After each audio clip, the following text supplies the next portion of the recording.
What up? What up? What's up, everybody? Good to have everybody. Good to see. Come on, we'll wait till everybody just chime in real quick. All right.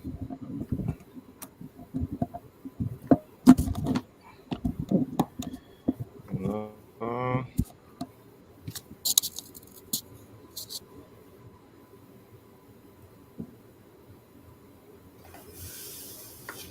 Yo, what's up, everybody? Y'all know what time it is today. Yeah,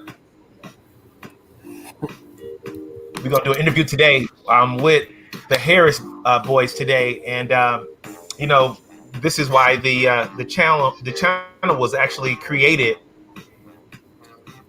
because the actual channel was created because I was going through the the recruiting experience, um, and I wanted to give everyone a hands-on experience and whatnot on what that inside world is about. So so I've been talking about the process all this long time and things like that, but I never ever actually brought them on and had a conversation with them. So this is what this is all going to be about. Nothing scripted. We're just gonna just have a conversation, and we're gonna be bringing them on in just a little bit. So just stick with us. All new subscriber, please. If you're new to the channel, please subscribe, share the information, and also to make sure that you hit the notification bell so you'll be notified when we post new material. All right. Typically, we post on Mondays and we try to go live on Fridays. So that's been the rhythm of things. So just hang out for a little bit. Let's just have a good time, and then we'll get these guys on and have a good conversation. Who's in the chat room? Talk to me.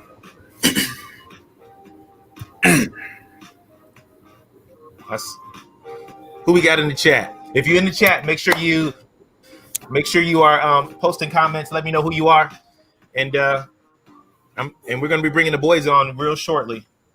Hey, just have a good time. It's Friday. Some of you guys worked super duper hard today. And at the beginning of the week, you couldn't see how you was going to make it to the end of the week, but you made it to Friday. Woo woo!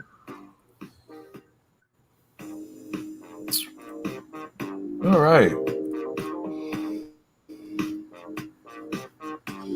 All right. Let's see. All right. All right. All right. Let's go.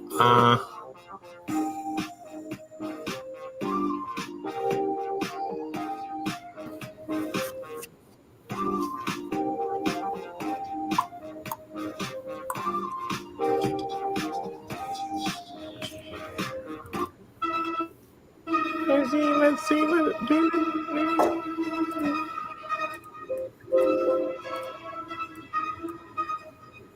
What's good, fellas? What's up? What's up? Yo, What's good, fellas? Nothing much. How about you? Okay, all right. You guys are there. Make sure you so I can hear you guys good. Oh, it looks like we got some people in the chat. We'll keep checking in the chat as people jump in and jump out. And but we're just gonna have a conversation. Want to catch up with you guys and see what's been good. See what's been really, really good with you guys, man.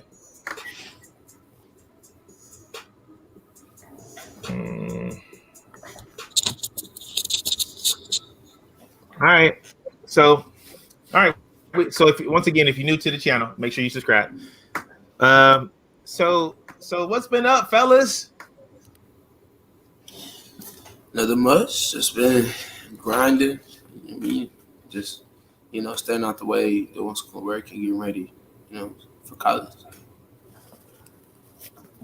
All right. What about you, Mr. Myles? What's been going on, man? Same as Myren. You know what I'm saying? We've just been working out, doing schoolwork, trying to get ready for college and stuff like that. Yeah. So you guys committed to Wayne State, right? Yes, Yes, sir. sir. Okay, so with the NCAA going on with, with no football and stuff like that, how you guys been dealing with that? I mean, at first it was like it was a shock because I didn't think it was going to really affect our season. But as it went on, I learned to adjust to to how things work and how they plan on working things out at Wayne State. But it hurts. It hurts to Yeah, know that our season is over or for the fall. right. Especially after you've been used to, playing football in the fall all these years, and all of a sudden it comes to a screeching halt, right? Yeah, Yeah. Yeah, I know it got to be tough on you guys too, and I know, they as we noticed today too, they canceled it for the high school, and in Michigan. So like, can you imagine? I know you guys can imagine how those guys are feeling too. But you guys are experiencing it from a college perspective, and others are experiencing it from high school. So how you been dealing with it, Myron? um, I'm not gonna lie. I wasn't really shocked, if anything, because you kind of seen it coming. Yeah, Because it was taking so long just to justify a conference game season. But I mean, in my eyes, I look at it as a win-win. Because as a freshman, it's like the adjustment to college is always hard. That's what people say. So in my eyes, I'm looking at it as I get more time to work out and to get ready for the season. So that way, by the time the actual season comes, I'm more than prepared than the average freshman would be coming in right, the fall. So it sucks. I mean, as bad as it is that we don't have a season, I mean it's kind of a plus.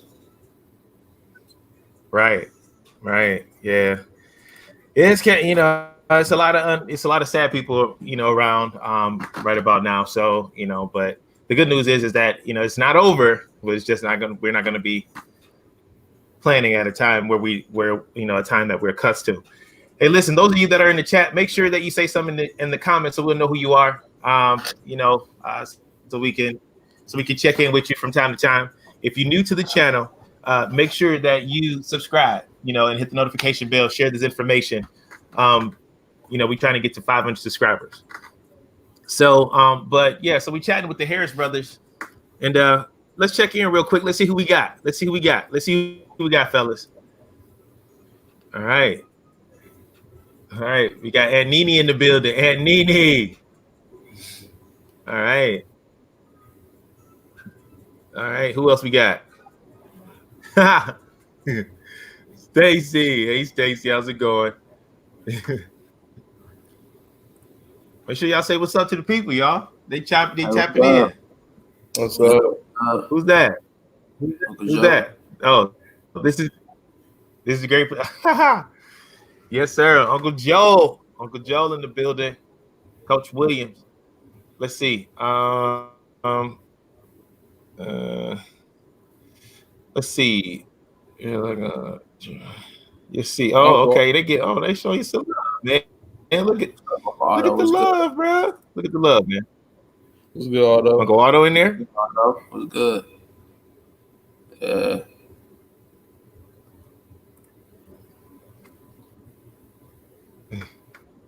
Uncle Otto in the building. Yo, just those of you that checking in, make sure that you subscribe to the channel. We just we showing some love. We tapping in right now. Make sure you tap in with us real quick. I'll talk to these guys. Let's see. All right, So Mima. we'll definitely keep Say me, ma. Mima. Yeah. Okay. Well, we'll keep checking in to make sure that we check in with everybody or whatnot. But let's keep talking. So, fellas, like who is Myles and Myren, the twins? Everybody normally see y'all together and things like that. But who who is Myles and Myren? You know?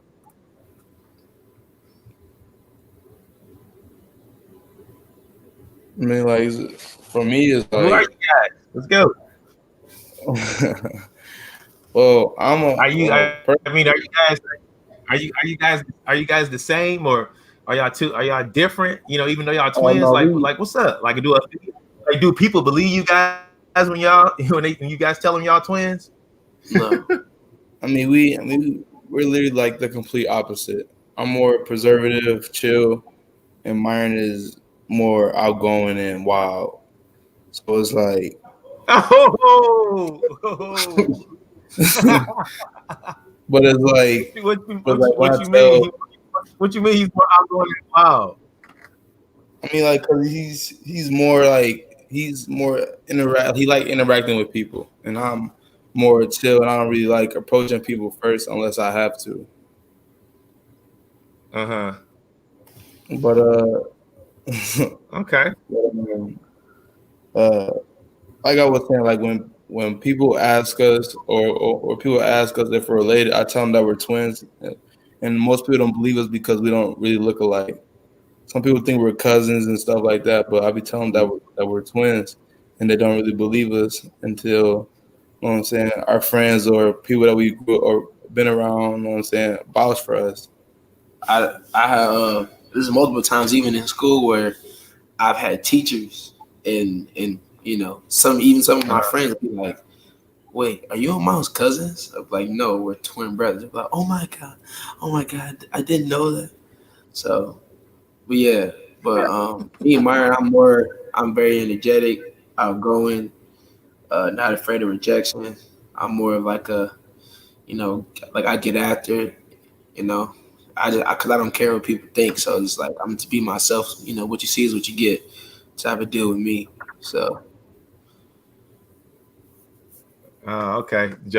Uncle Joey said there was shots fired. Miles said you was wild. so so outside of football, like outside of football, like what's the relationship like between you two? um, I would say that our relationship is pretty strong, stronger than people would actually you know think from the outside looking in.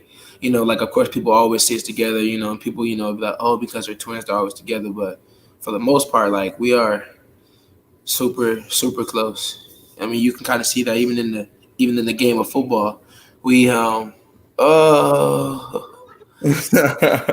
you ain't say you was gonna expose us.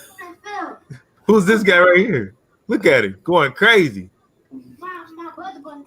You must have forgot you was our dad or something. But but um but even in the game, specifically, I mean it's on social media. One of Miles' touchdowns, he had scored, and I was on the sideline, and I was one of the first people to come up to him, punch him in his chest, and congratulate him and everything. So our relationship, between me and Miles is pretty strong. I'm breaking. All right, that's what's up. That's what's up, fellas. So let's just talk about how y'all. Let's just jump right into it. Then, what about the sports stuff, man? How did y'all get in? How did y'all get into football? Like, because that's where it is. How did you guys get into football? Hold on. Let's check in. Let's check in with people real quick. Hold up. Uncle Joey said shots fired. These guys out here kind of Y'all going. different, but I know. it's the truth. It's the truth.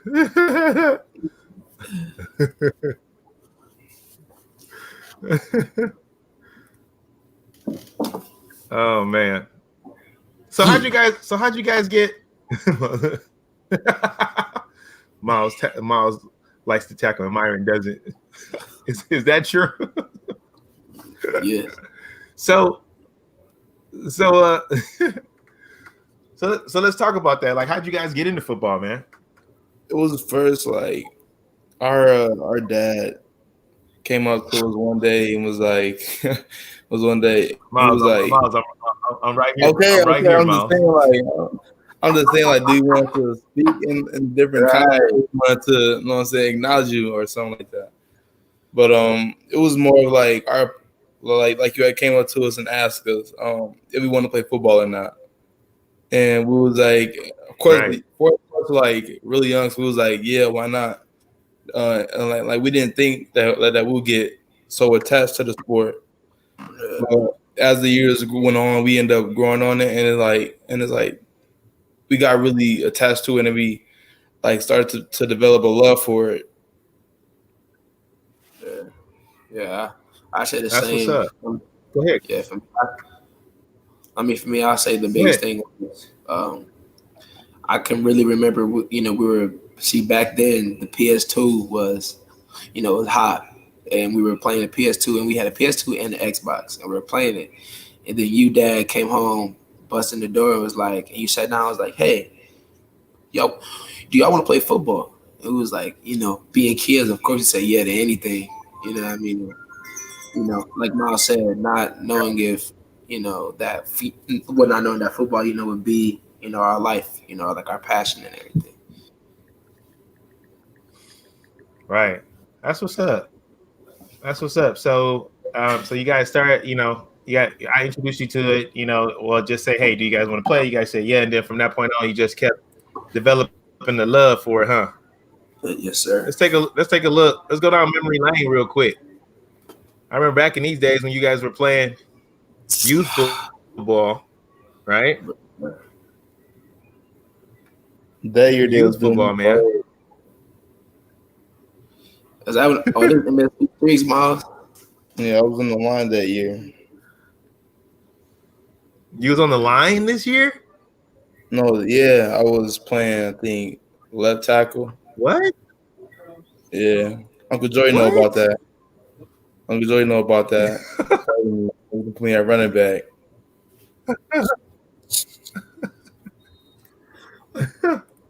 So, okay. So, what number? What number were you, Myles? Um, I was number 20. Okay. Look at Myren diving on the floor. No, Myles used number 52 at that point. It looks like he was 52. No, See, man, Let's see. I say that year. oh yeah, okay. I didn't see the year. I thought it was a different year. No, see, that year was the year that solidified that, let me know that offense was my thing. Yeah. So, okay. So it looks like Myles was number 52, and you was number Yeah, 4, Myron. yeah,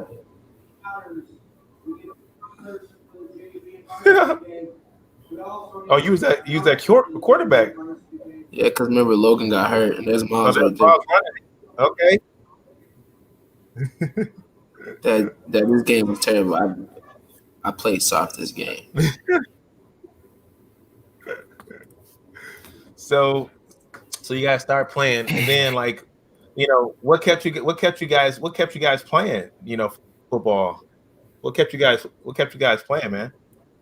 Um, I'll go first, Myles. I can say for me, what kept me playing football is the thrill and excitement of the crowd. Getting hype Yeah. whenever you do something, and the thought of being remembered after the game, and people coming up to you after the game telling you good game, just felt so good. So I say that's what kept me going, to be honest. What you, And Miles? for and for me, it's like for me it was more of the emotion type thing. Whenever we played back then, I still am to this day, but I'm very emotional. So I took football very Yeah. seriously, and like whenever I get a good play or a good hit, you know what I'm saying, I'll probably break out in tears, but that was openly. But it's just the passion and the love for it, basically for me, because I love the thrill and the drive and stuff, but it's more the passion that really makes me want to keep playing. All right. I got you. Yes, sir. The passion and the defense, just make sure you just keep you want to keep you guys playing. Hey, those of you that are checking in, make sure you subscribe to the channel. Hit the notification bell and share the information. Having a little conversation here, just trying to get caught up to speed with Myles and Myren Harris, talking about like how they got into football and stuff like that. So yeah, so in regards to football, when did you guys like really say like, hey, I really want to take this serious? Um, I can recall it was Little League. It was my second year pads, and and we was playing on the Raiders, and our team was really trash, and it was one of our last games of the season, and I think it was against Clawson or the Chargers. I can't remember, but I remember out of nowhere I got this burning like desire, like this burning passion. Something just started burning like within me, like really bad, and I was just like, I want to get out here, and I just, so I don't know, I don't even know how to explain it because I can't, really tell you what it was, and all I can remember is the first time I touched the ball, like I took it to the crib, which is a touchdown, and that's when I knew like, yeah, I can do this. Like, yeah, I can really do this. So that's what about you, Miles? Um, the passion for the game didn't really hit until we converted over to Madison Heights for our JV year to go to our varsity year. And my last year on varsity when we played Clawson for the championship, it was just that when I got a hit or when I got a touchdown, it was just the fact that just the crowd and the emotion behind it just made me want to keep playing. I'm like, I can't give this up. I honestly love it. And so as I went on through my high school career, the love for it just kept building. Right, right. So okay, so but at one point, wait, let's talk about this. So like at one point, you guys were you play different positions, right? Yeah. Yeah, Because Miles, I think you was playing wide receiver, and then Myron, you were playing quarterback, right? So a lot of times, kids, especially in regard to recruiting and stuff like that, they go into high school like, hey, I'm gonna want to play at this position, and things like that. But maybe that's not the best position for them. So how did you guys receive that? Because you ended up, playing Miles, you ended up playing, defensive back, and Myron, you ended up playing running back from quarterback. So what was that transition like when you went to the next level at high school? Let's talk about that. Let's start with you, Myles. well, for me, it was more like our it was like okay. So my freshman year, I was playing JV as a freshman. They had put me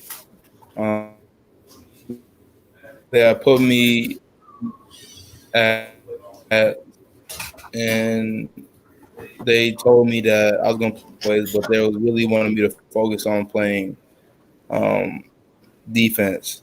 And so, as my high school career went on, I just started to fall in love with defense and didn't really care about offense that much.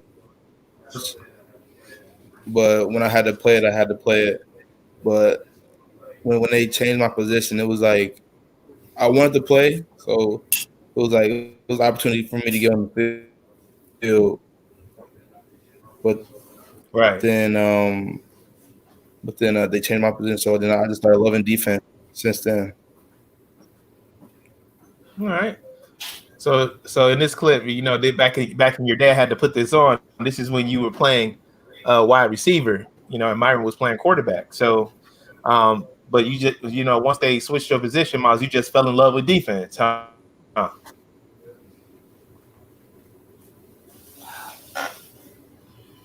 And Yeah. let's talk about you, Myron. Because you went from quarterback Mm. to playing a running back position. Like, what was that transition like? Like, how? I mean, was it any resistance in that? Like, Well, um, well, growing up, like I started out, my very first position was running back, and I played that on my first little league team. But it wasn't until then I came up with a passion to want to be a quarterback because I felt like I could, almost like being a point guard of the basketball team. The ball's always in your hands and you can control, a lot within the game.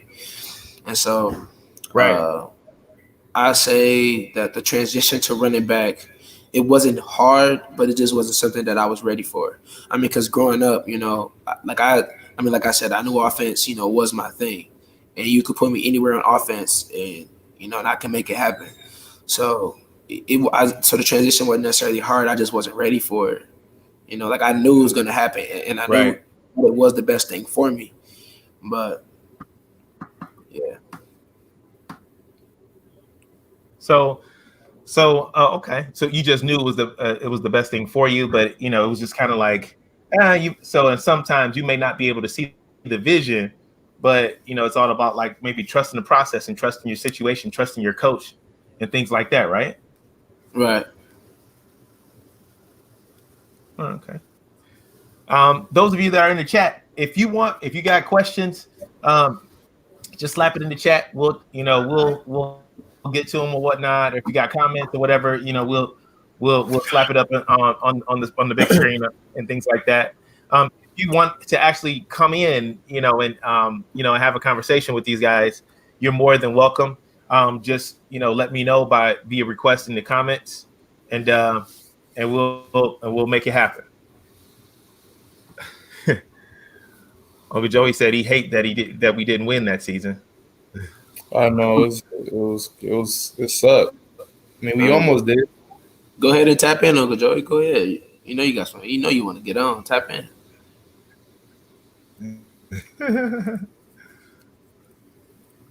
Let's see if we can get them. Um. So let's see if we can get them.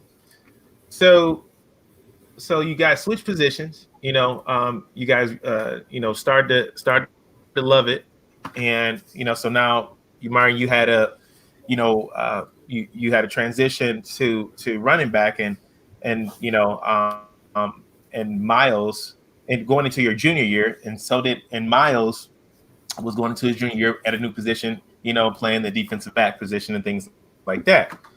So now here you go, you guys are in it, and you had a level of success with it and things like that. So now, when did recruiting started coming into play, and how did that work? Well, recruiting Like, how did you happened. guys? How did you? How did you guys? How did that process start going for you? Even though I kind of told it from the channel, but I want to know like how you guys felt going through that. And we'll ask more questions as we go further. Well, for me, the recruiting process didn't happen until after my junior year. It was more of us hitting the camps, and then after we started hitting the camps, the exposure started coming. So after Wait, my wait, junior year, go ahead. it was like I got my first offer from Urbana University. That's I think D3 or D2. But I was geeked because no one said it was my first football offer, and I realized that I had schools interested in me, and so from that point on, it was like schools were talking to me, but but they were very interested. But like some schools wasn't really looking to offer anybody at that point. But since then, it was like I've been getting offers from a whole bunch of D2 schools. I was praying I was gonna get D1, but seems like God had a different route for me. So you know what I'm saying, I decided to go D2. What about you, Myron? Uh, I'm gonna have to disagree on when it started because I can recall, like Dan, like you remember after my first game as a running back, which was the first game of the season. That weekend, I got a text from Michigan State, and they had wanted us to come up, and after that, I mean, I could say that's when we started getting little taste of the recruitment process. With schools hitting us up and everything. Schools just flirted with me and me and my brother all the way up until our junior year. and in my recruitment process, in like like in the process of like getting offered and stuff, started kind of late. You know, because I remember watching Miles pick up like his first, I think three, right, Miles, 3 or 4 offers, like before I had It one. was two. It was two. Yeah. Um, and so, you know, my recruitment process didn't start until I got offered by Grand Valley, and then boom, it just took off. And that was just off of my junior film, and then, senior year came, and I was, getting offered during and after the season. So, so my recruitment process kicked off Okay. kind of late. Okay. So Miles, you mentioned that you was hoping to go D1, but it didn't happen for you. How did that? How'd you feel about that? At first, I was hurt because that was our main goal was to hopefully play on a D1 level because we felt our talents and our abilities were capable of playing on a D1 level, but I guess the coaches thought otherwise. So I was hurt, but as our other offers started to come, I started to realize that you know what I'm saying. Not everyone has to go D1, but there are also other routes to get to where you want to go. Right. Right. Right. And the fact of the matter is that like too, you guys played against the guys, that have, the offers, the D1 offers and things like that. And were you using that as a measuring stick to be able to say like, well, I know I'm definitely a D1 player. Yeah. I remember going to camps, and not even just the camps, even in the game, like going to get certain dudes, especially some like certain running backs, and I would, look at them and compare them to me, and I'll be like, man, I'm bigger than this dude, stronger and faster than this dude. I can do everything he does, if not better. How come I can't be in that same position? So kind of like Myles said, God just Right. had like a different plan, because it wasn't like D1s wasn't coming into school, what I'm saying, to talk to us and, go on visits, what I'm saying, and everything. I mean, how it was, and everything. So, Right. so yeah.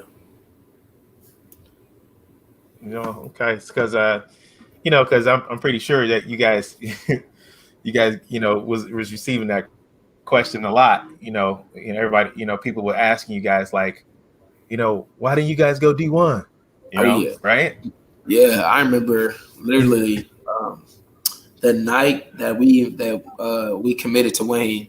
The next day, I was at school, and I believe it was lunch, and I got a call from the Detroit Uh-huh. News. They called me and was like, like it wasn't even like a congratulating matter. They were, asking me and pleading with me as to why I committed so early and why I committed to, you know, Wayne State and go D2.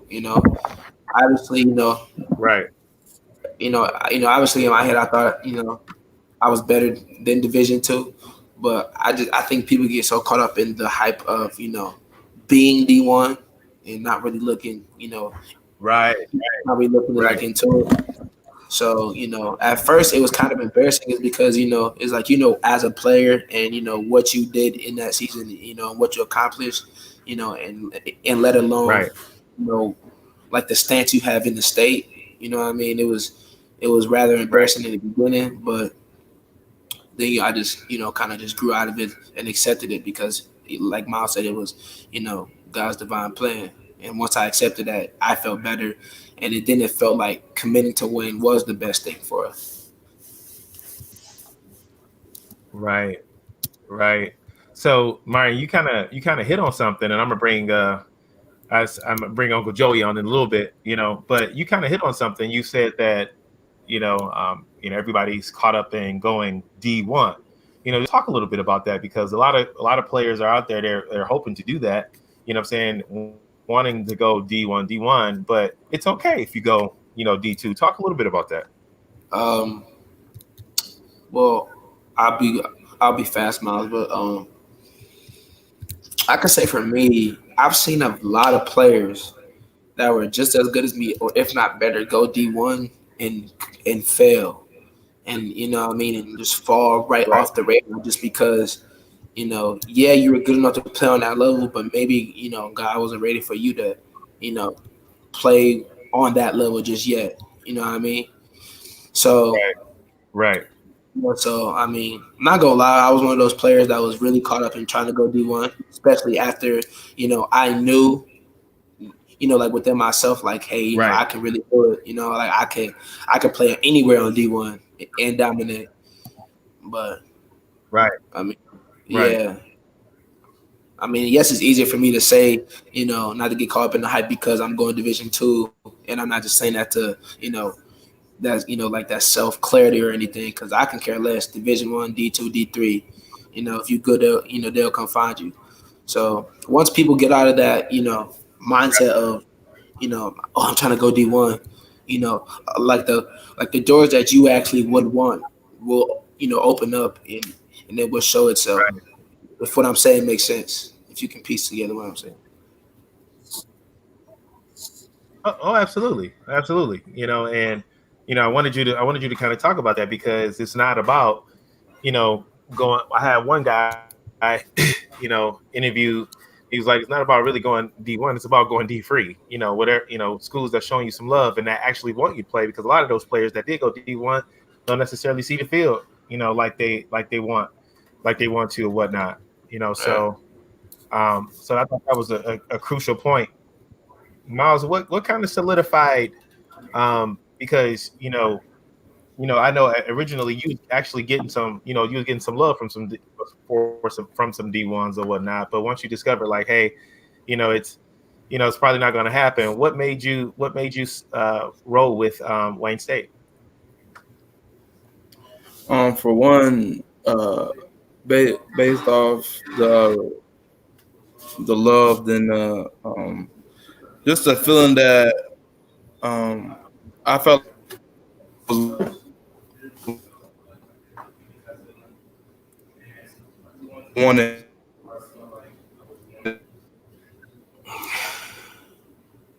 Miles, you breaking up. Like he freezing up. Like we have some technical difficulties with Miles here. No. We're having some technical difficulties. Let's see. We're gonna have him return. Oh, there you go. You still there, Miles? You Yeah. still can't. We can't Oh, we never can't hear mind. you. Okay, okay. Oh, yeah. You were saying some good stuff. What were you saying? I was just saying, like, I felt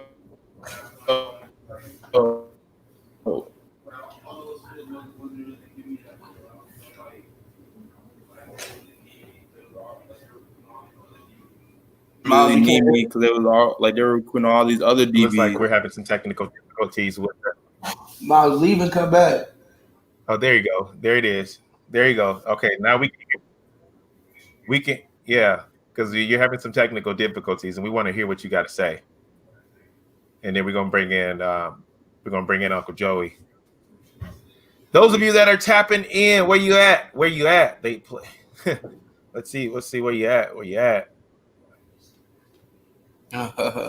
Miles, are you still there?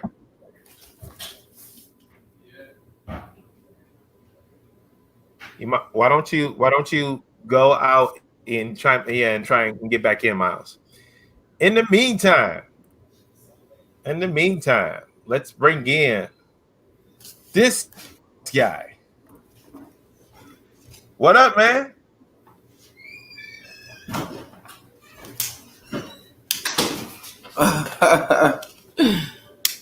Uncle Joey, you on, man?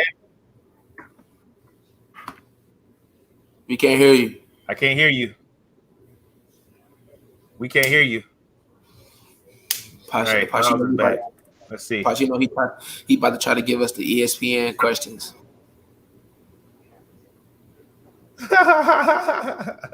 Miles, You are hear you me now? back? Yeah, I can Yeah. hear you now. I can hear you good. What up? Joey in the What up? building. What up? What up? Here we go. Nephew called me out. You know, I can't Hey, came back off. hey, those of you that are checking in, you in the chat, make sure you say something in the chat so we could, acknowledge you. Just check in with us. Let us know that you're chilling with us. I thought somebody said Mima was in here. She Yeah. was. There she go. Mima is here. so so yeah, but before we I'm gonna before I let Uncle Joey loose because he look like he ready to get loose. Look at him, you can tell. Look at him. He got his sweatshirt on and he's he got his workout gear on. He ready to get loose. Myles, finish your point. The point that you were making. He's frozen again. Darn it. Hold on a second. That's probably not a good location for you, son.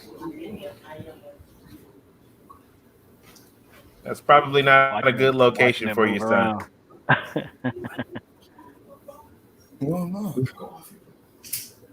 Joe Williams, man, what's going on? Man, nothing, man. I'm enjoying the show, man. I'm enjoying the interaction and the dialogue. It's interesting to hear them talk to you as an interviewer and a dad at the same time.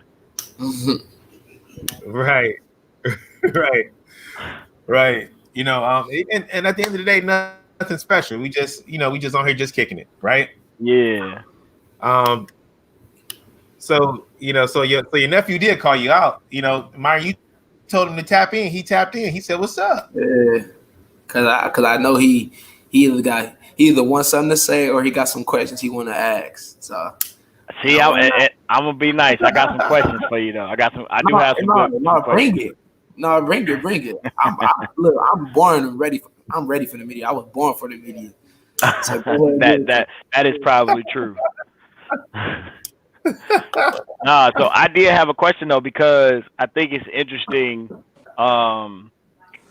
when you think about the family dynamic that we have, and you have a lot of talent, especially not only in our immediate family but in our extended family, kind of in our what we like to call our village, and specifically in the area of football, you have a lot of young men coming behind you, and you guys have been what I would like to call kind of the forerunners or the front runners of this family when it comes to sports because you all were like the first to do it. Everything started with the twins and then Trey and you got JoJo and you look at the extended family, you got kids like BJ and you got KJ, and it's just so many young men. I would love to hear you guys talk about what type of advice would you give those that are coming behind you when it comes to the amount of work and the amount of effort that you have to put in to get to the level that you've gotten to. My only advice to them would be don't get caught up in the hype and just keep your head down and keep working. Because like I said, you never know what doors are gonna open up for you. Like did I know that Michigan State is gonna come talking to me after my first game as a running back as a junior? No, but what I'm saying, I didn't. That door wasn't blocked either because of my performance. So I say, just keep your head down, keep grinding, keep working, because you really never know who's watching. That's a true statement that that I downplayed a lot growing up. You really never know who's watching. So yeah, just keep that head down, keep grinding. Cool. What about you, Myles? I mean, I agree with what he said. It's like it's all about what I'm saying, about you putting in that work and just being able just to trust the process and not being caught up in the hype is the way to go for sure. What do you guys now on the flip side of that? What is in your head? Like, what do you guys think about the fact that you are such an example for so many people, especially people in your family? What is that like to carry that? Is it a burden? Is it something you think about? Is it something that just you feel like comes natural to you? I've watched you guys grow up, and one of the things I've been really, really amazed by is that most kids, when they become high schoolers or become your age, they don't really want anything to do with the little kids. But you guys have always embraced not just your cousins, but just every youngster that's kind of come around you, has kind of been in that village, what what goes through you guys' heads? Does that just come natural to you, or is it something that you put a real focus on to try to be impactful to young people? How about you, Myles? Well, for me, it's like I like to be an example to the younger community. You know what I'm saying? Because like they look up to people. You know what I'm saying? And it feels good to have people that actually want to, I guess, be like you. And having that just makes you want to keep going. Just makes you want to keep going. And it's honestly a very good feeling. So does it come into your mind when you're out on the field at all, or when you're practicing or anything like that, or does it only kind of impact you when you're around them? Um, no, it's more of like I'm focused on the game and I focus on things that I have to do right in the game. So, but after the game, it hits me a little bit, but not really. But but during the game, I don't really focus on. I focus on, you know what I'm saying, things that I gotta get done. But after the game, it's like I think about that sometimes. Got you. What about you, Myron? I'm sorry. Say the question Well, just briefly. y'all talked about the impact you have on young people, especially like the JoJos and BJ and all the it's a lot of talent in our family alone, but you guys were like the first to do it. How do you think about it when it comes to the impact you've had on them? The fact that they look up to you guys, even Trey, like your brother, especially in the game of football, that they look up to you. Do you think about that? Does it come natural? Is it something you focus on? um, because I've watched you grow up, and even in becoming a teenager and then now a young man, you've never forgotten about all those that are coming behind you. Is that something you put your heart and mind to, or is it just something that just comes natural? I think it's all of the above. I mean, coming from me, I think it's all of the above because I was fortunate enough and blessed to the point where like people is my thing. Like I love people, and I like having a positive impact on people, especially the little kids. Nowadays, if you can reach the kids, what I'm saying, you can reach it, anybody. You know what I mean? Because nowadays all the social media and everything is, kids. So I say all of the above. I mean, it's not something that I necessarily always focused on, no. But is it something that came natural? Yes. I guess you can say that I get caught up in the fact that like I have the ability to, you know, not only pave the way for them and pave the way for the people that are coming behind me, but I have the ability to also challenge them as I'm paving the way because we're holding that expectation of we want you to be better than we were or that I am. So it's like it makes it kind of fun in a way. I mean, it's not a burden at all. I actually love it. I like doing it, to be honest. What I mean, because it's forcing them to dig deep and just like I did and find that dog within them. So that's my stance on it. Got you, got you. Yeah, I got a couple more. See, what can I throw a couple more out there? Yeah, yeah. Can hold on just one second. Just let me chime in and All just right, highlight the people. If you are in the chat and if you just let us know that you're in there or whatnot, and we want to acknowledge you and check in with you. Make sure you subscribe. If it's your first visit to the channel. We did just have a conversation with Myles and Myren, just catching up with them, and how they got to this point, and throwing some other questions in too, as well as talking about the actual the recruiting process, and so Uncle Joey, he chimed in, and he's asking them some questions and things like that. But real quick, he did say some real cool things, and especially you guys being role models to the kids, and because that's how it is, and you have to make sure that your character and everything that you're carrying yourself with, that level, because you never know, like Myron said, watching who's watching you. I wanted to know with what you guys have went through, because like you guys were used to being like some of the best players, right? But then when you got to high school, in a bigger high school, it was more players like that were there. So what was that experience like? You know what I mean? Like from a recruiting standpoint, how did that hit you? It was like, okay, well, this guy just, can play just as good as I can. Did that want to make you kind of back down, or how did you dig deep to dig out that competitive nature, and to be able to press forward and to be able to earn a spot still on the field? Well, for me, being a person that I am, I'm a very competitive person. I like to rise up to the occasion and come out on top.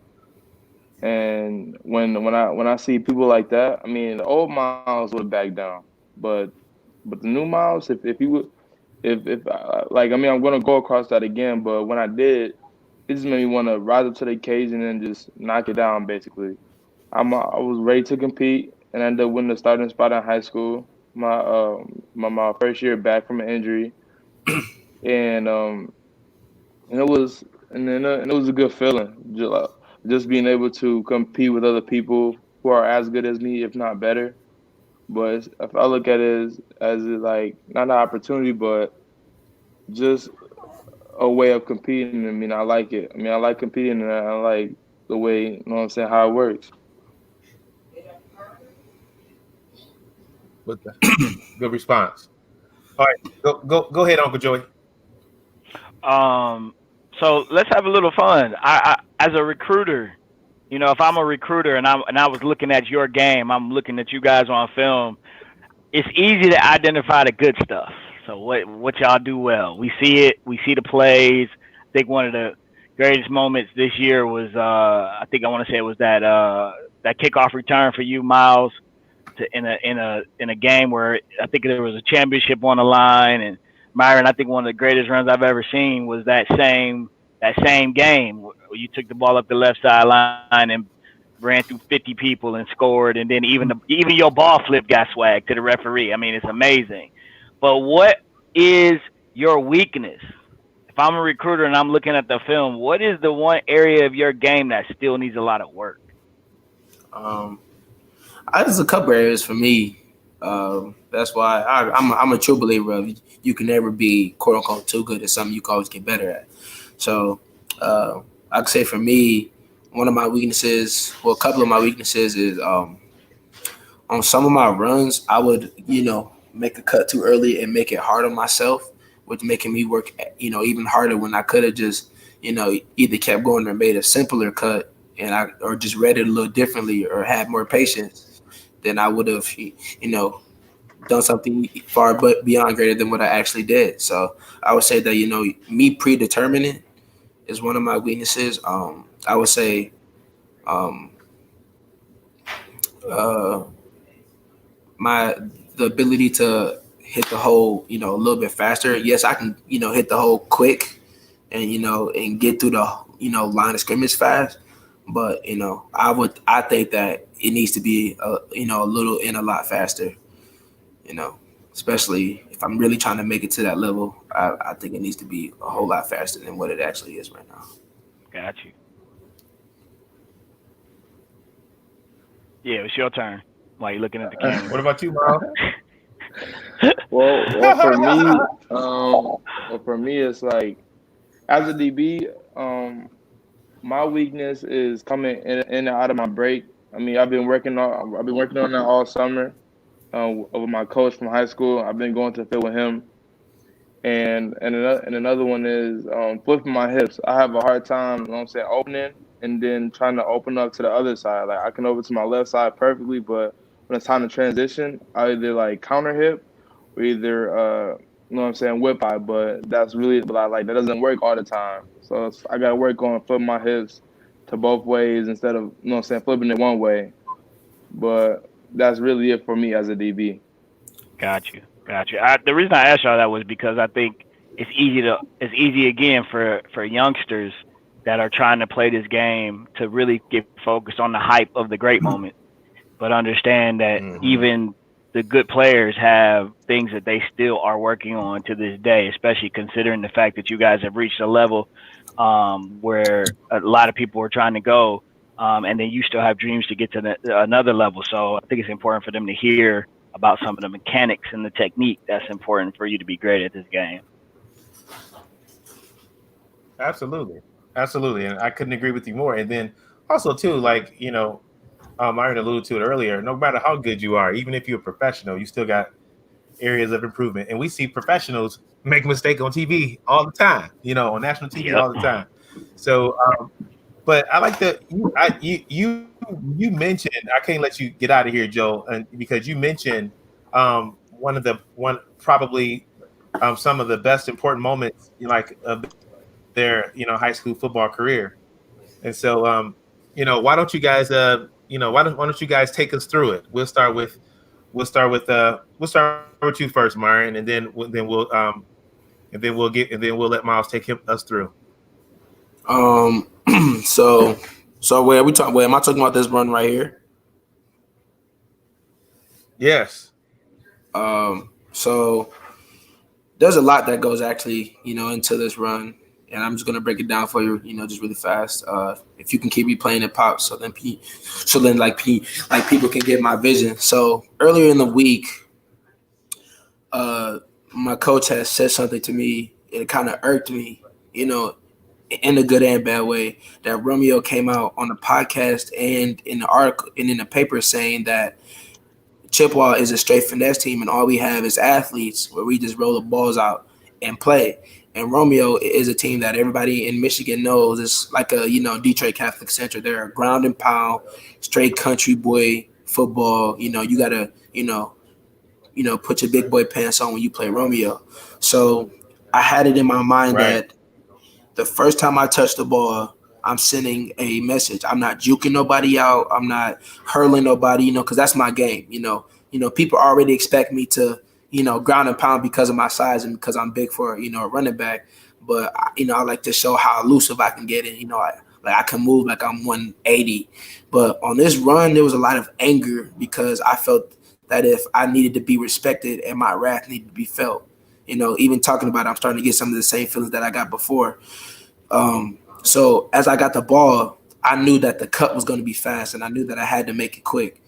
But once I knew that I got past the first defender, every other person out there was going to feel my shoulder and feel that we're not a finesse team. I don't need finesse to beat you. I don't need finesse to score, or get past you.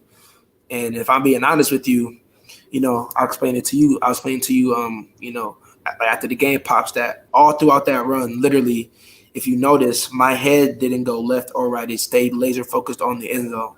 And my focus was just getting straight to the end zone. I mean, that whole run to me felt like I broke 2 tackles. Maybe because I was in a trance. I really don't know. But my focus was getting to the end zone. And when I got back to the sideline, I didn't realize what transpired until I replayed the film. So that's what, kind of went down through that whole thing. Yeah, that That was was an one heck of a run. amazing run. To see it live was crazy because it was one of those moments you want to see it over and over again on replay if we was watching it on TV. See how many tackles you actually broke. Yeah, I think I actually broke eight or nine tackles on that run. Y'all got to peep that ball flip though. The Wow. ball flip to the referee is ridiculous. as he was getting pushed. Yeah. So so Myles, take us through one of the defining moments in your career too, man. Like this was huge in that same game, right? Yeah. Take us through At this point in the game, I was already kind of mad because our offense wasn't producing. Like after Myren had his good runs, it was like we shied away from the right things, and I felt like our offense wasn't really doing what we needed to do. And so, but that whole week before the game, I was preparing myself mentally because, like Myron said, Romeo is a country style ground and pound football team.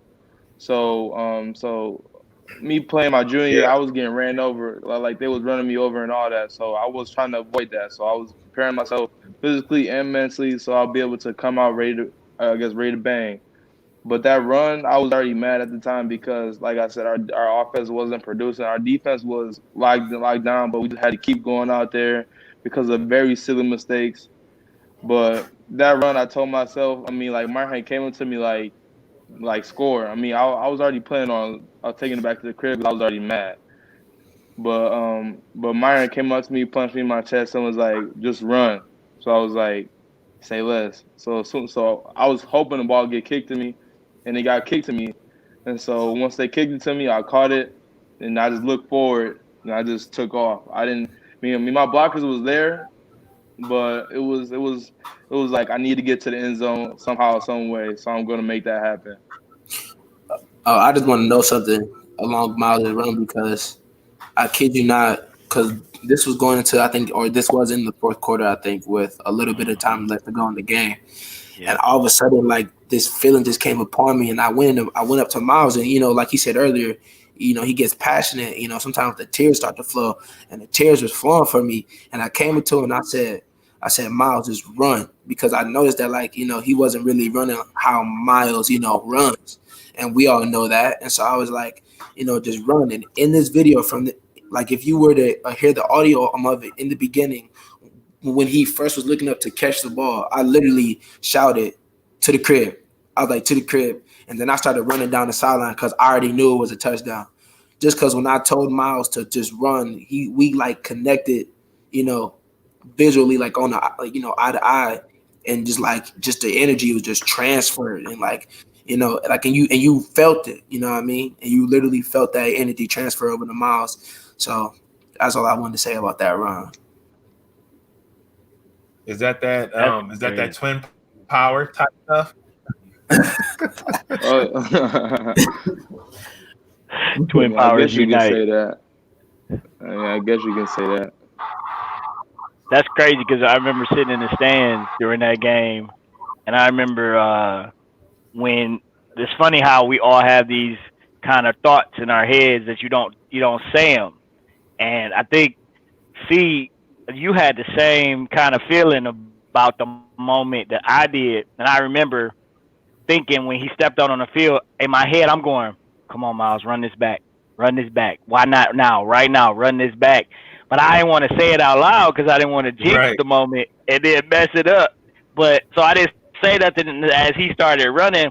I'm climbing up on the bleachers, reaching over to Cephas, grabbing you by the shoulder, like, and then finally you was like, "Hey, I knew he was gonna do that." So it was amazing. Like, everybody was kind of still having that moment where we was all locked into the same thought process, like, "This is it right here. Take this to the Mhm. house." Right.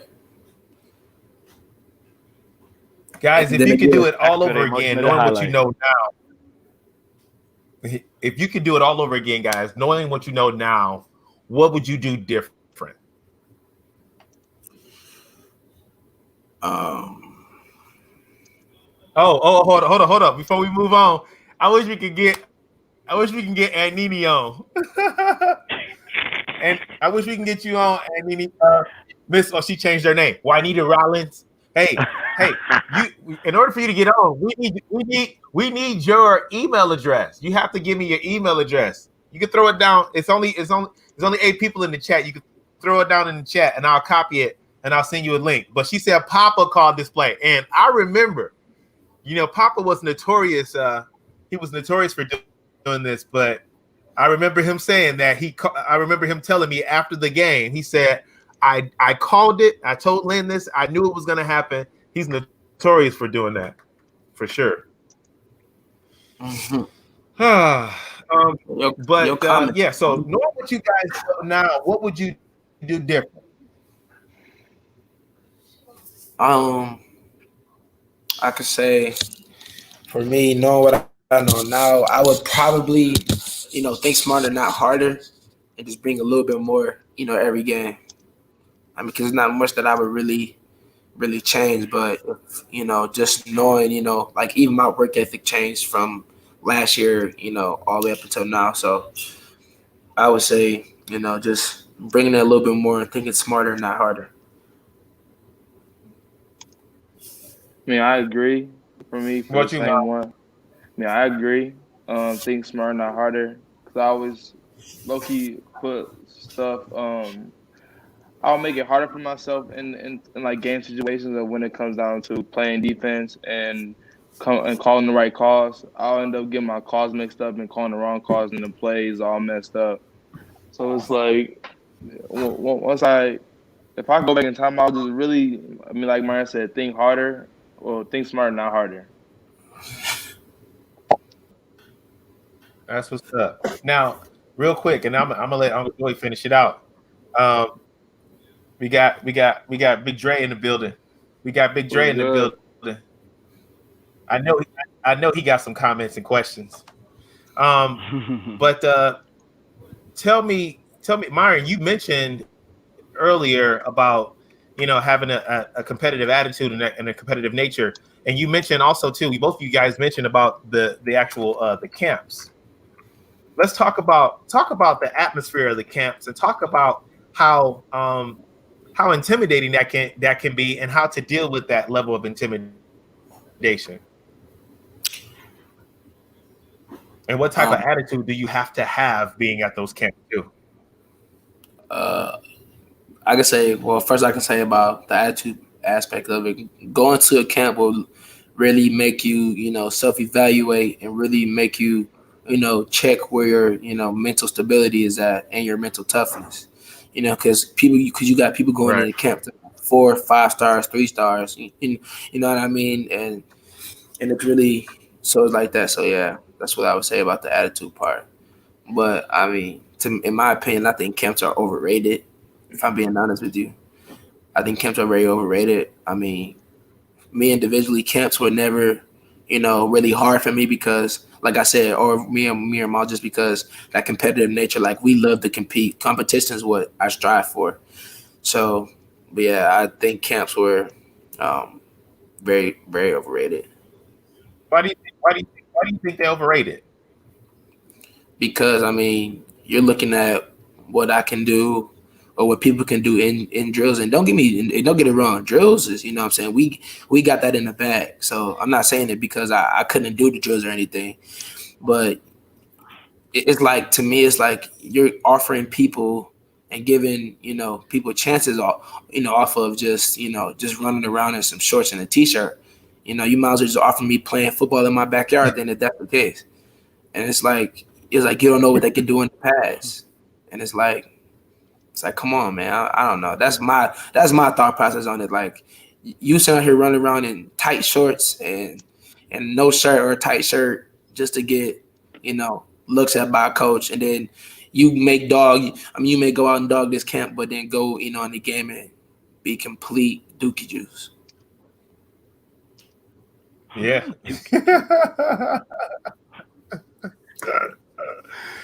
That's a good point though. That's an interesting point. Hey, I don't know. I don't know. I've always wondered with that, but in one of my previous interviews, I did hear Coach. He did say that they just want to take a look at you and and get a good idea of you. But I also understand what you're saying too, Myron, because there are some guys that are amazing at camp, and they know how to master those drills because they know what's going to be expected of them in the drills and things like that. But it is Right. definitely different than from actually being in the game time situation. Um, Yeah, I don't know, like, Uncle Joey. Maybe he can answer that question because he's a coach too. But from a coaching perspective, like you know, even though the camps and stuff like that, it seems like it could be. It seems like it can kind of be time because in theory, you guys are not going to have on the actual. There's no pads there. It's not real football, right? Just like 707. Like how can you make a decision of who's going to be your quarterback in 707 when 707 is not real football? I'm confused.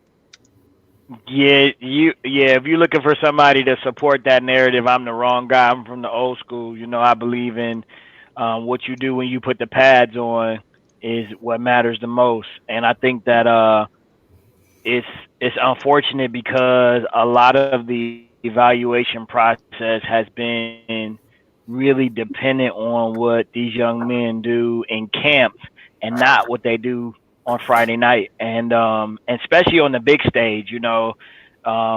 These two and many other young men play big school football. Here in Michigan, you playing in the D1, so you playing in the top league in the state, top level of the Right. state, and so to put it all on what you see in camps has made it really more political than anything, and more about favoritism and things of that nature. When what a player does in the game versus what they do in practice, or versus what they do with shorts on, and a tight little shirt with a number on it, the two don't even compare, man. I've seen kids be one way with some shorts and a t-shirt, but when it's time to click clack, they a totally different individual. You know, some people are just gamers like that. So I think when it comes to these two, you know, it's a lot of D1 schools that are going to miss out on that opportunity to have two great players, and I think that you all should carry that in a sense as a little bit of a chip on your shoulder, you know, because I saw Dre just commented in the chat. He said Wayne State just got two dogs, you know, and it's a lot more out there, just like you guys, that get disadvantaged by the recruiting process and the politics of it when film don't lie.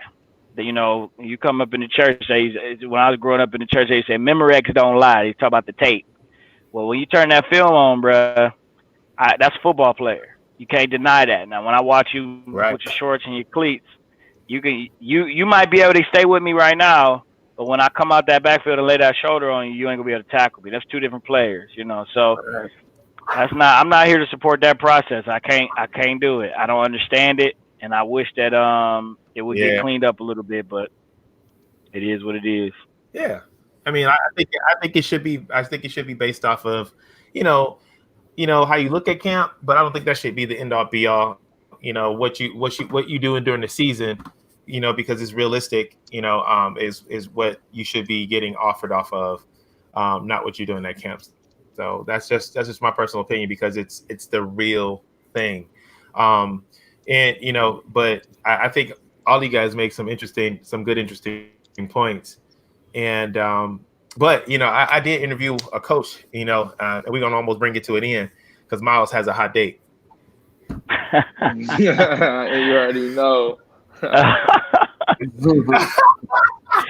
They say you already know. That's who he chatting with on the computer. He can't keep his eyes on the camera. No, I'm doing the essay. I'm doing the essay right now. Okay. He being a student right now. Yes, sir. So I'm taking a break. My brain fried.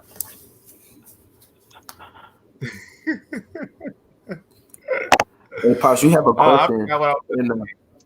I forgot what I was gonna say. But in the meantime, let's look at Dre's question. He got a question. Teammates come from you. How does it feel having your teammates from Chippewa, from Chip coming to Wayne State University with you, and did that help your choice? It's a great question. I mean, at first, our plan wasn't to go to Wayne State, but I guess we were planning on going to Grand Valley, but that didn't really work out in our favor because of the offer situation. But overall, my choice really was depend on if they wanted me or not. But it feels good to know that I have my teammates to come with me and I guess to ball out with me because it's like that chemistry is already there and that our relationship is already strong. So we know what to expect between us. It's nothing new basically. I can say for me, so our quarterback Joshua Coker committed. I think he committed right after the season, and he would text me and be like, he would text me individually and be like, like, man, like I see the vision, like, like I want you in the backfield with me, for the next 4 to 5 years. Me just blowing it off because at that time I was still big D1. You know what I'm saying? I'm like, I'm going, I'm gonna still try to reach for D1 because I was, getting, looked at, by some, a couple of D1s. But it feels good to go into a new situation with, not only with my brother, but with, my brothers from another mother. And what's key that I think a lot of people don't, get about having all 5 of us coming together, that all 5 of us were the team captains for our team this past year. And as captains, we took that team that people didn't even think we were going to have the season that we, had it. I think we even shocked, our fans with our season. So the fact that we all are on the same page competitively and, mentally and everything, that, we can just bring that same culture to Wayne. Not saying that it's not there at Wayne, but, we can always, bring a little flavor to the equation. So Add to it. right. Absolutely. And what I was going to say, that was a great question, Dre. Thanks. And let me know if you guys got more questions. We're getting ready to bring it to an end. We've been on for a little bit. And those of you that are in the chat, I see we got 9 people in here. Those of you that are in the chat, first time visiting the channel, make sure you subscribe to the channel and make sure that you say something in the chat. Just shout to us real quick. Yo, what's up? Let us know that you're here and we'll acknowledge you. But I was interviewing someone and he said, hey, like you have people that are inspiring rappers. You know what I mean? Like, and everybody, want to be the next Jay-Z or, want to be the next Beyonce. But, everybody can't be the next Jay-Z. Everybody can't be the next Beyonce. But that doesn't mean that they can't do it just as good as Jay-Z, or they don't mean that they can't do it just as good as Beyonce. There are some talented people in this world that never, that just never got to that level. You know what I mean? Or if they did get to that level, they got there a different avenue. So, so same thing with D1. Everybody can't go D1. You know what I'm saying? Right. Not everybody can go D1. Everybody can go big D1. You know what I'm saying? Everybody can't go to a big D1 college. Some went to a small D1 college, and that's okay. Hey, if you go to a smaller D1 college, you get an opportunity to play. Look at Damian Lillard. He went to Weber. You know what I'm saying? Like, and look at Steph Curry, went to a smaller college, and look at these guys. They like the face of the league right now. So so at the end of the day, it's still a good platform, and that's why I wanted you guys to hit on that, a little bit earlier, talking about going D2. D2 is good, and there's a lot of players that went to the league from D2. So so it still can happen, and then on top of that, now you got things happening like Rock buying the XFL. Come on, man, it's just like it's getting ridiculous. It's getting ridiculous. So, multiple avenues, more than one way to skin a cat. More than one way to skin a cat. That was an excellent question, Dre. Excellent question. Do we got any more? Myles and Myren, I got one question. Oh, yeah. Okay, go ahead, Joey. This is a little separate question. You guys don't have to spend a lot of time on it, but this is a different question. It's not about recruiting, but this is about your experience coming up as the sons of Cephas Harris, who himself was a great athlete in high school and known around the city. What was it like being his sons? Was there pressure? Was it influential? What was that like? Well, for me, it was more of it wasn't pressure. I mean, I knew that my dad was an athlete because of his friends and his newspaper clippings, and he was a dog, and so that just made me want to raise my game up either a notch higher or possibly at his level. But I didn't want to be at his level. I wanted to be higher, so I was really trying to push myself to really get at least to his level or even higher. Well, for me, it was never really any pressure. I just found a hard time believing if the stories I heard were true.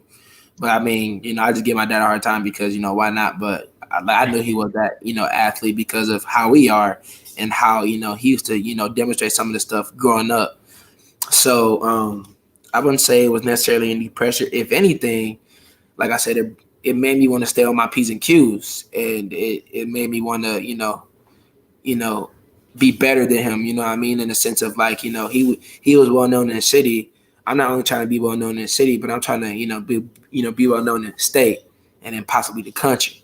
So if anything, it was a nice, consistent, stable measuring stick that I would, as I progress in, my levels, I can, see if I can, top what he did or not, which yet I still haven't done, or none of us have done yet. So we close, but we haven't done that yet. So. Got you. Good. Nice job. I just wanted, everybody need to know that Sports Dad Cephas ain't just Sports Dad because of the information, but the brother got a little skill. He got a little skill set too. Everybody need to know the host got some credibility. I appreciate that. I really do appreciate that. And that was an excellent question. That really was an excellent question because I know that. Of course, it was. I know it wasn't it was. I know it wasn't always easy on those guys. Hey sis, Miss Frankie in the building. There she go. Say hey y'all. What up? What up? Um, Hey, I think Dre yeah. has one more question too. It looked like. Oh yeah. You Okay. said All what? right. Here we go. Straight question. Um. Oh, that's a good one. Um. Yeah, that is Knowing that my little great. brother Great is, question. yeah. Because actually, me and my dad was just talking about this. I think if not last night, 2 nights ago. Um. You know, I have tons of words for my little brother, but to know that he's going into the same position that I did, you know, it means a lot to me. So my advice to him was, don't try to be me, be better than me, and be the best version of yourself.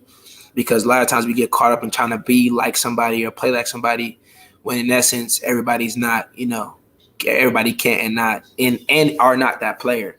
You know, my dad said some things growing up, as far as like, you know, if somebody's, in front of you or they're good, or take whoever, like in the league or whatever, take what they're good at and put it in your game and make it, your own. So it makes you, even better. So I would just tell my brother, be ready for those media questions because they're going to ask you, do you think you're better than your brother and all that stuff, all that good stuff. My advice to him would just be just to, Say be yes. better than me. Oh,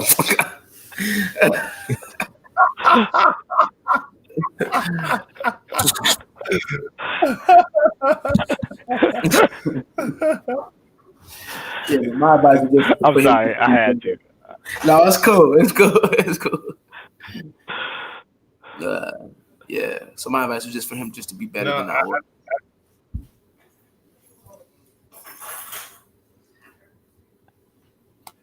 Go ahead, pops. no, no. It's that's a really great question, Dre. Um, it's funny because when Miles and Myron was, I'm so used to, telling these guys like what they need to improve on, after a game and things like that, or before the season gets started. I'm, typically like with these guys and stuff like that. But like I haven't had a lot of room to do it with Trey going into his varsity year, with my younger son, with Myron's little brother, because Myron he has taken that position. He has taken on my position, which I normally would, be, trying to, say a few things here and there or trying to whip him into shape. But because he's been there, you know, um, I noticed that he stepped up to the plate, and my hands is up because at the end of the day, that's how it's supposed to be. It's a process, and so he's not only putting him through what I put him through, but he's also putting his twist on it too. And what better person to get that from than your older brother versus, you getting it from your dad who's always on your neck all the time. So but he's literally been doing that, and I haven't had any room to, much room to to really kind of get after Trey, which is a good problem to have. So that was a great question. That's awesome. I can say honestly, it's Yeah. kind of fun. It's kind of fun. It's kind of fun to, be able to say, take my own little brother under my wing and not, be afraid to, give him, my quote unquote secrets to dominate on the level, the way that I did. If anything, I'm trying to give it to him on a whole nother level Right. so he can be better than I am. But I say it's fun though in a sense because it kind of forces me to stay on my P's and Q's because he comes home with questions, what I mean, about the game of football. And I was just telling my dad this the other day, like, it's like, people think football is really easy. You just strap on some pads and you just, go play. But when in essence football, they say football is I think it's either 80 or 90%. No, it's 80% mental and 10% physical, or something like that. Or no, 90% mental, 10% Yeah. physical. That's what they say. You're Yeah. you're a college student now. You got to do that There you math, go. There man. you go. Yeah. but yeah, but with Trey coming home with questions, it forces me to, keep my IQ fresh and on point, and even advancing in a way, because some things I can't explain, because some things just came to me naturally. As some stuff is going to come to him naturally. So yeah, I kind of liked. I kind of like it, to be honest. If I'm keeping it real. Yeah, That's good. for sure. So we looking for big and great things from both of you guys. I know Myles got out of here, because he can't be late for his date. But we're looking for big and great things from both of you guys. You can be whatever it is that you want to be. You can accomplish whatever it is that you want to accomplish. But we know you coming off an injury. This is my last question I got for you, unless somebody else got it, and then we can end the show. And guys, if you want me to do more lives, just comment below, because I still got like a lot more interviews to do, and it's gonna happen. You know what I mean? So if you want me to do live, versus recorded sessions, just let me know. But real quick, Hey, I'm gonna sign off and let you ask that final question and then wrap up the show. all right, cool. Thanks for tuning in, man. I appreciate y'all letting me in. Yeah. But I want yes, but I wanted to say, you just coming off an injury. You know what I mean? And you tore your meniscus. You played on a torn meniscus, basically, for the season. A lot of people didn't know that, but you still was able to, put up those numbers that you did. But now, no football for you guys going in the fall. How are you going to take advantage of that and make sure that you got yourself in a position ready to win come spring? If you noticed earlier in the beginning, when you asked the question about how he felt about not having a season, and I said it's kind of a win-win in my situation because of that. During the season, it was more so, for lack of words, challenging, because I mean, I would come home. There were days I couldn't walk, and there were days where I couldn't even do the things that I could. Like, I can recall weeks upon weeks that I wouldn't practice and only playing the game because my knee just couldn't take it. But going into this fall and into my freshman season, I honestly love it, because if I did what I did on the torn meniscus, I can only imagine what 100% of a healthy Myren would be like. Which I'm honestly, like I was telling Right. you other podcasts, I'm honestly scared. I'm scared of that, and I'm scared for that. In a good way, in a good way. But I'm taking it, as an advantage, because, a lot of people wouldn't believe me, but, even right now, even this whole pandemic thing has been a plus, because I haven't been on my leg as much. And I can honestly say I'm already better than I was, coming into my senior season and even leaving my senior season. You know what I mean? So. Yes, sir. I like that. I like that. Well, and like I said, we're gonna be looking for you, man. There's a lot of people rooting for you too. So keep your head on straight. Keep doing your thing. Thanks for taking time out of your schedule to come on and chat with us, because we know you could be, doing a lot of other things tonight, but you took time to come chat with us. So right. He said he's quarantining. Yeah, okay. But we appreciate you, Myren. Best of luck to you, bud. You and your bro, man. Thanks, Pops. Love you guys. Dad. Love you too, man. All right, everybody. Listen, that's it. We went way over today.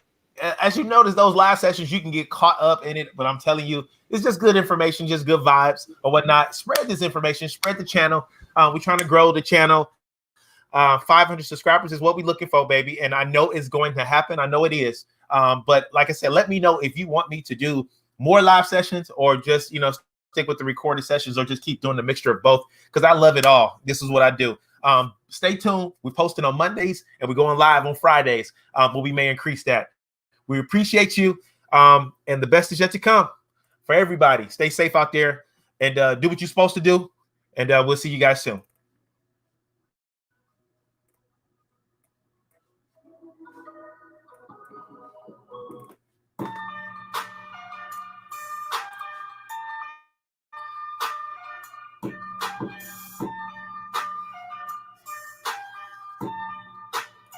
AJ on the